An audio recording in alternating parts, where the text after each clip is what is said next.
Doutor Caio, vou te chamar de Caio. Tá ótimo.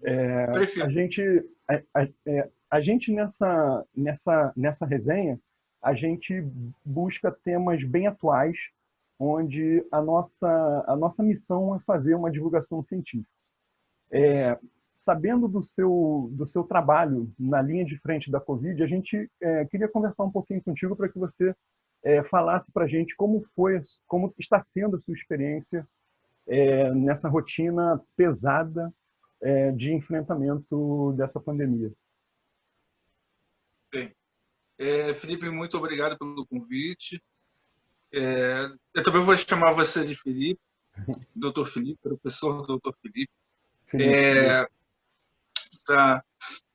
Então, a rotina não é só minha, é uma rotina compartilhada, e eu vejo isso como realmente uma linha de frente, onde a gente teve perda de amigos, de colegas, médicos, enfermeiros, técnicos, fisioterapeutas para a Covid-19. A situação não é a, o cenário que tentam, em alguns lugares, passar de um controle. Existe algum grau, sim, de uma melhora em uns grandes centros, em grandes centros urbanos, mas isso não é nenhuma segurança e é uma situação perigosa para o profissional de saúde e para a população. Extenuante de uma forma geral. Trabalhamos com pacientes que a gente espera, de vez em quando, alguns pacientes melhorarem esse quadro geral, e eles começam a afundar, pessoas que são infectadas começam a apresentar os sintomas, e em questão de horas começam a ter uma piora do quadro respiratório e necessitam serem internadas em unidades de CTI, ou até, em alguns casos, intubação. O Brasil hoje está despontando em quantidade de casos totais, né? Exatamente. Você tocou num ponto muito importante dos sintomas, né? Você teria alguma informação para a gente, como cidadão, qual seria o limite de se buscar socorro médico? A imprensa fala muito em uma crise respiratória, onde você tem dificuldade respiratória. Será que esse é o verdadeiro limite ou um pouco anterior a esse momento? O que você, na sua vivência, tem visto com seus pacientes?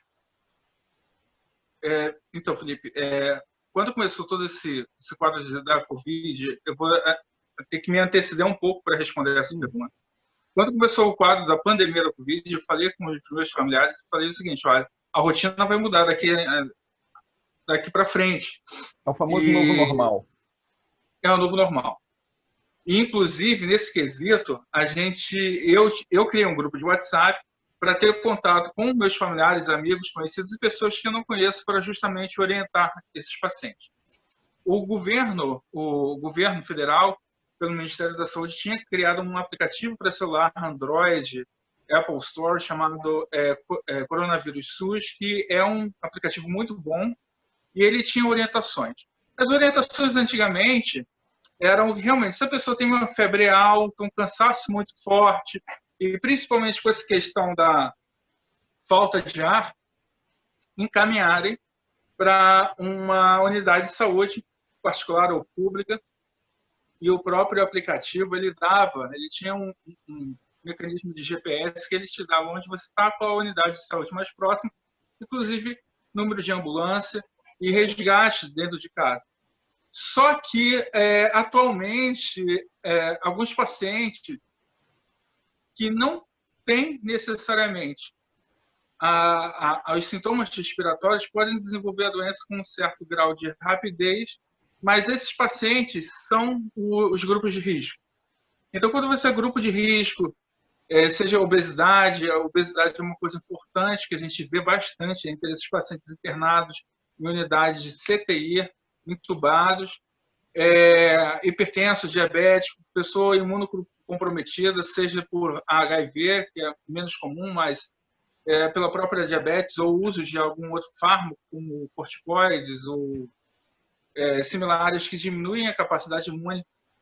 pessoas com 60, 65 anos ou mais, que já têm uma imunossenescência, ou seja, um envelhecimento do sistema imune, eles são mais suscetíveis a terem as piores formas de prognósticos, de caminhar de uma forma ruim. Só que a gente vê isso também em alguns estratos que a gente não esperava, ou seja, pessoas que não são grupo de risco e desenvolvem a doença. Só que, então, respondendo a sua pergunta, sim, a falta de ar é alguma coisa importante, tem que ser muito bem avaliada para a pessoa ir para o médico.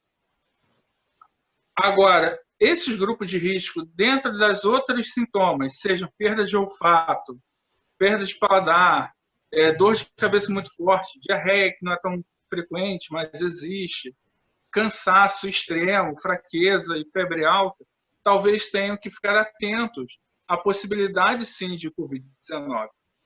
E só para complementar rapidamente isso daí, o próprio Ministério da Saúde e o aplicativo, que eu estou fazendo praticamente uma propaganda, ele tem um número de telefone que você pode conversar com um médico ou qualquer outro agente da saúde para você tentar tirar sua dúvida e ele recomendar te orientar de uma melhor forma se você deve ou não procurar uma emergência nesse momento.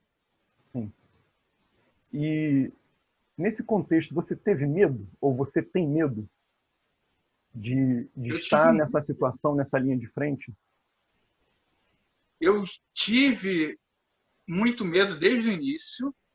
Foram noites mais dormidas.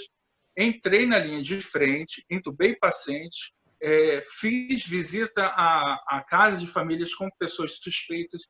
Eu tive a melhor das paramentações e peguei Covid-19 e adoeci por Covid-19, a ponto de eu também ter problemas respiratórios e necessitar de apoio de fisioterapeutas.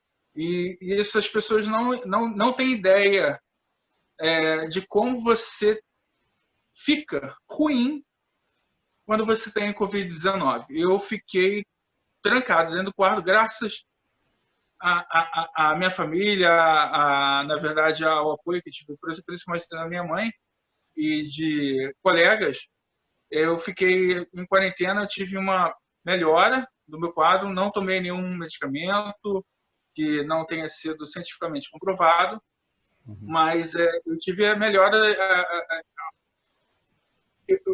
pelo meu próprio corpo, enfim. Só que foram dias que eu não conseguia dormir deitado, não foram dias que eu tinha que fazer 3 vezes ao dia exercícios respiratórios para fazer recrutamento alveolar, melhorar minha capacidade respiratória.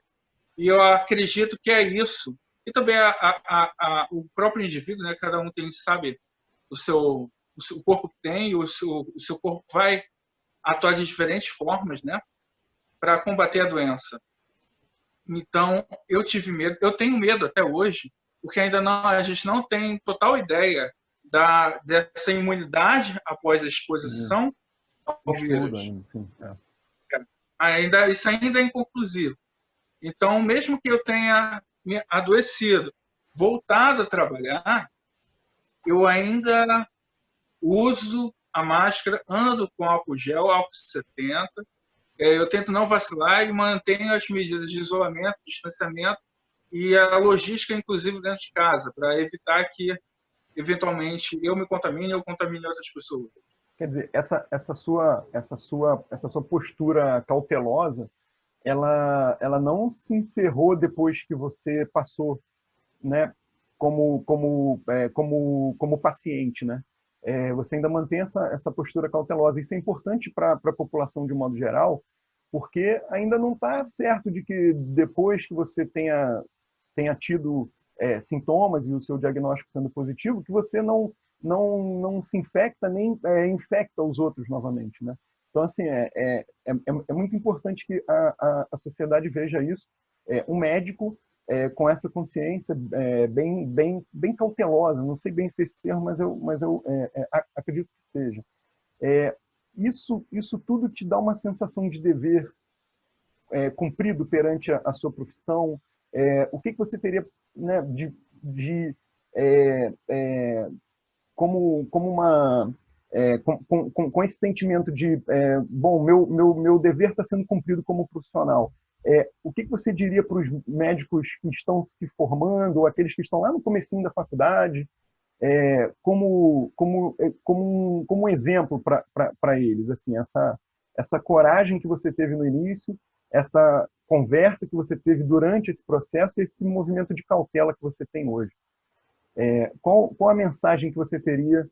E uma pergunta, né? Se você se sente perante a sociedade, se você tem essa sensação de dever cumprido. Acredito que sim. Olha, eu tive uma conversa muito séria isso com os meus familiares, e inclusive com o pessoal do meu laboratório. Eu falei o seguinte: bem, eu sou cientista, mas eu me formei médico e eu tenho um dever a cumprir com a sociedade. Falei isso inclusive com pessoas que me apadrinharam dentro da área médica, a minha chefe de laboratório também, a professora Ana.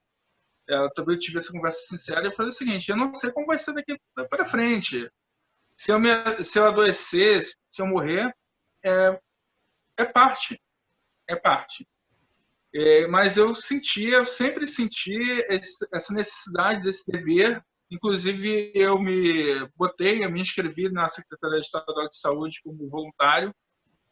E se eu tivesse que dizer, que falar algo, passar algo adiante para os médicos que estão se formando agora e para os alunos que estão entrando,